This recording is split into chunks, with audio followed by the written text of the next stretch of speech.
नमस्ते दोस्तों, आज की ये वीडियो उन भाई बहनों के लिए है जो कभी आपके साथ ऐसा हुआ है कि आप किसी इंसान के लिए अपनी खुशियाँ, अपना वक्त, अपना समय, हर एक चीज़, हर एक छोटे छोटे चीज़ उनकी खुशियों के लिए हर चीज़ को दांव पर लगा देते हैं और बदले में वह इंसान आपको क्या देता है? वो इंसान आपको ना फालतू समझने लगता है। वो समझता है कि आप कोई काम लायक नहीं है, ठीक है।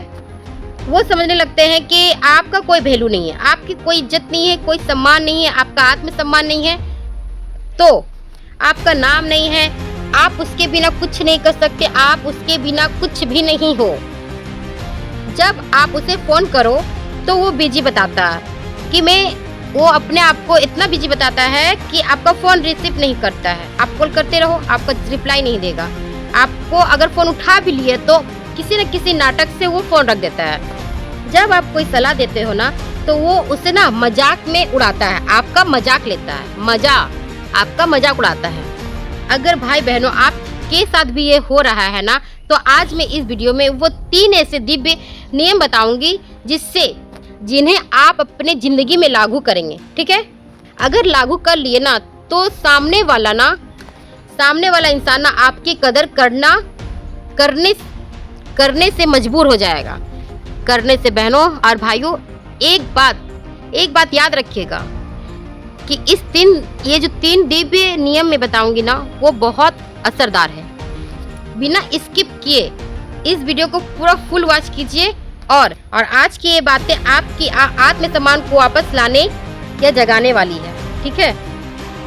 नंबर 1 टिप्स, हर वक्त हाजिरी लगाने की आदत खत्म कीजिए।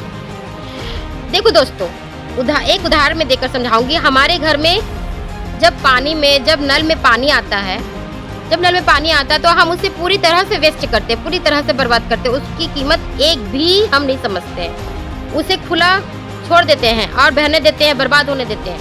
अगर वही पानी का नल एक दिन सिर्फ 1 घंटा के लिए आए तो हम एक एक बूंद का महत्व समझते हैं। बाल्टी हो या कुछ लोटा हो या डेगची हो, किसी में भी हम भरकर उसे अच्छी तरह रख देते हैं। क्यों?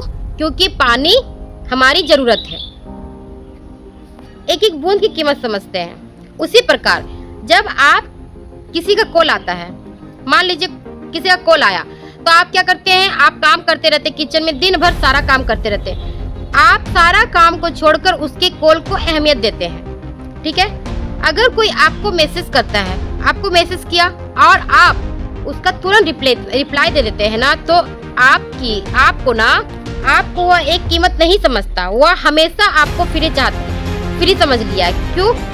आप उसके लिए फ्री हो गए हो। जब फोन किया रिप्लाई देते हैं, जब मिस कॉल आया रिप्लाई देते हैं, जब मैसेज किया तुरंत रिप्लाई देते हैं, बंद कर दो। इसलिए आपका वो इज्जत नहीं करता है। आपको क्या करना है? आप थोड़ा बिजी रहने सीखिए, ठीक है। अगर मैसेज करता है कोई तो तुरंत मैसेज का रिप्लाई मत दीजिए, कम से कम 10 से 20 मिनट के बाद रिप्लाई दीजिए। अगर आपसे कोई मिलना चाहता है तो आप उसको कहिए कि अभी आज मैं नहीं मिल पाऊंगी। जिस दिन आप बिजी रहने सीख जाइएगा ना, और हम कल बात करेंगे, ठीक है। जब आप अपनी दूरियां धीरे धीरे बनाने लगेंगे ना, तब वह सामने वाला आपकी कदर समझेगा। जिस तरह हम लोग पानी बहते हुए छोड़ देते हैं तो उसकी कदर जब 1 घंटा के लिए जब वह पानी आता तो एक एक बूंद की कदर करते हैं, उसी प्रकार इंसान की कदर उसी समय होता है जब वह इंसान आप किसी को वैल्यू कम देंगे, ठीक है। नंबर 2, अपनी खुशियाँ का जो रिमोट कंट्रोल होता है वापस लो। मेरे कहने का मतलब है अपनी खुशी का जो रिमोट कंट्रोल होता है ना, किसी दूसरे के हाथों में देना बंद कर दो। उदाहरण समझिए, सोचिए आपके पास टीवी का रिमोट है। आप जहां पाते हो उसका आप चैनल चेंज कर लेते हो। अगर टीवी की आवाज़ ज़्यादा है तो उसे कम कर लेते हो, अगर कम है तो तेज बढ़ा लेते हो। उसी प्रकार आपको भी लोग ना रिमोट कंट्रोल अपने हाथों में रख लिए। कैसे? जब लोग आपसे खूब हंसकर बात करते हैं तो आप खुश हो जाते हो। क्या मेरा दिन आज का बहुत अच्छा है। अगर वही लोग आपको इग्नोर करते हैं, आपसे सही से बात नहीं करते हैं, जब पाए आपको इग्नोर कर देते हैं, जब मन करता है वह आपसे बातें करने लगते हैं, तो ये क्या हुआ? जब बातें आपको रुला देते हैं तो ये आप ना उसके हाथों की कठपुतलियां रिमोट कंट्रोल हो गए हो, ठीक है। तो आप क्या होते हो कि उदास होकर बैठ जाते हो, उसके हाथों की कठपुतलियां बन गए हो। तो वैसे आप मत करो, जैसे चाहते आपको नचाते हैं। तो आपको क्या करना है, इस रिमोट कंट्रोल को ना अपने वापस लेना, अपने हाथ में रखना है। आज ही छीन लीजिए इस रिमोट कंट्रोल को। कैसे? जब कोई आपको इग्नोर करे ना, उसे भी आप इग्नोर करो। जब वो आपको इग्नोर कर रहा है ना, तो आप उसके सामने जाकर रोना बंद कर दीजिए। और आप मुझे इग्नोर क्यों कर रहे हो, ये मांगने के बजाय अपने खुद को आप एक मजबूत बनिए। उससे भीख मांगने के बजाय ना आप अपने लक्ष्य पर इतना फोकस कीजिए, इतना ऊंचाई पर चढ़िए कि उसे देखकर उस इंसान को ना धक्का लगे, बहुत बड़ा धक्का लगे। वही इंसान एक दिन दूसरे इंसान से कहे, मैं इसे जानता हूँ, मैं इसे जानता हूँ। आपको देखे कि आप उसके बिना हंस रहे हो, सद हंस रहे हो, वीडियो बना रहे हो, अपने ज़िंदगी में पूरी तरह से बिजी हो। आप अपनी ज़िंदगी में बहुत खुश हो, बहुत ज़्यादा खुश हो, हर खुशी बटोर रहे हो, तो उसका घमंड ना चकनाचूर हो जाएगी कांच की तरह। समझे दोस्तों? अब समय आ गया है दोस्तों कि आपकी ज़िंदगी का अंत नहीं हुआ, अभी शुरुआत हुआ है। एक फालतू आदमी को इग्नोर करके अपनी ज़िंदगी को शुरुआत कीजिए, बहुत अच्छी ज़िंदगी जिए। समझे? किसी से कुछ भी कहे बिना अपनी ज़िंदगी को अच्छा लक्ष्य की तरफ प्राप्ति कीजिए। फालतू इंसान से दूर रहिए। नंबर 3, बहस से नहीं, अपनी कामयाबी से थप्पड़ मारो। किसी भी लोगों को ना अपनी कामयाबी से थप्पड़ मारो, ऐसा थप्पड़ मारो ना कि आजीवन उसे ना बहुत बड़ा धक्का लगे। जुबान से बहस करने की कोई ज़रूरत नहीं है, जुबान से बहस कम करो। अपनी कामयाबी से ऐसे थप्पड़ मारो ना उसकी गूंज दूर तक गूंजे, उसकी गूंज ना दूर तक गूंजे। उदाहरण के लिए एक छोटी सी मैं कहानी आपको बताऊं। याद रखिए दोस्तों, जब हाथी बाजार पे चलता है ना, हाथी जब बाजार में चलता है तो उसके पीछे बहुत सारे कुत्ते भौंकते हैं, लेकिन वह हाथी ना अपने मस्ती में चलते रहता है। क्यों? वो जानता है कि उसका एक पाँव उस कुत्ते की जिंदगी पूरी तरह से नष्ट कर देगा, इसलिए वो बिना कुछ बोले वो अपनी मस्त मोले जवानी चाल से वो चलते चला जाता है अपनी जिस जगह में उसे जाना रहता है। पर हाथी उससे ना तो एक वक्त ना पलट कर देखता, ना काटने जाता है। क्यों? क्योंकि जानता है कुत्ता भूखता है, हाथी चलता है। तो आप भूखे बिना अपनी जिंदगी को रफ्तार से चलते चले जाइए।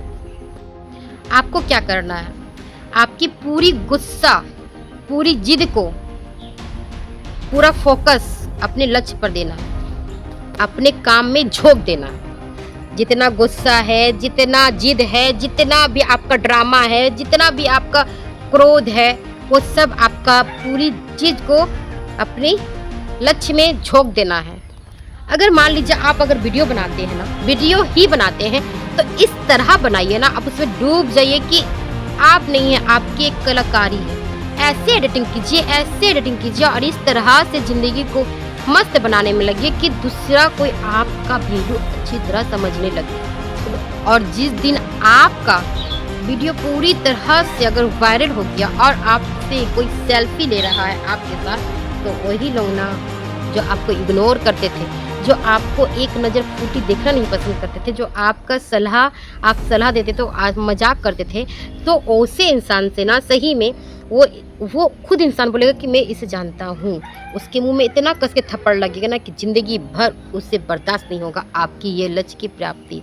मैंने एग्जाम्पल दिया है एक वीडियो के बारे में, इसलिए मैं कह रही हूँ जो भी लक्ष्य आपका है ना, उस लक्ष्य पे आप ज़िंदगी को पूरी तरह झोंक दीजिए। गुस्सा छोड़ दीजिए, तकलीफ छोड़ दीजिए, जितना भी कुछ भी है ना सब छोड़ दीजिए और अपने लक्ष्य को प्राप्त करने में आप पूरी तरह से लग जाइए। इग्नोर करने सीखिए आगे वालों को कि हम आपके बिना रह सकते हैं। दोस्तों, उसके बिना आप रह सकते हो, याद रखना दोस्तों। कदर उसी इंसान की होती है जो हर बात में झुकना नहीं जानता है, और कदर उस लोगों की नहीं होती जो हर बात में झुक जाता है, हर इंसान के सामने रोता है कि मुझे इग्नोर क्यों कर रहे हैं, मुझे वो इग्नोर क्यों कर रहा है, मुझे पूछता क्यों नहीं है। वो इंसान का ज़िंदगी बहुत ख़राब होता है। इसलिए अगर अपनी कदर खुद करवानी है तो अपनी पहचान खुद बनाइए। अपनी पहचान खुद बनाइए। किसी के सामने, किसी के पीछे भागकर अपना टाइम, अपना वक्त नहीं बर्बाद कीजिए, बल्कि आप अपने काम पर पूरी तरह से फोकस कीजिए। अगर दोस्तों ये वीडियो आपको दिल बहुत अच्छी तरह से छुई है ना, और ये अगर थोड़ी सी भी आग लगाई है ना, तो दोस्तों मेरे कमेंट में ज़रूर लिखिएगा कि मैं जीतूँगा, मैं जीतूँगा। और इस वीडियो को अपने दोस्तों को भी शेयर कीजिए, जितना हो सके फुल वॉच कीजिए और अपनी लक्ष्य को प्राप्त कीजिए। मस्त रहिए, स्वस्थ रहिए। सभी लोगों को राधे राधे। जय हिंद, जय भारत।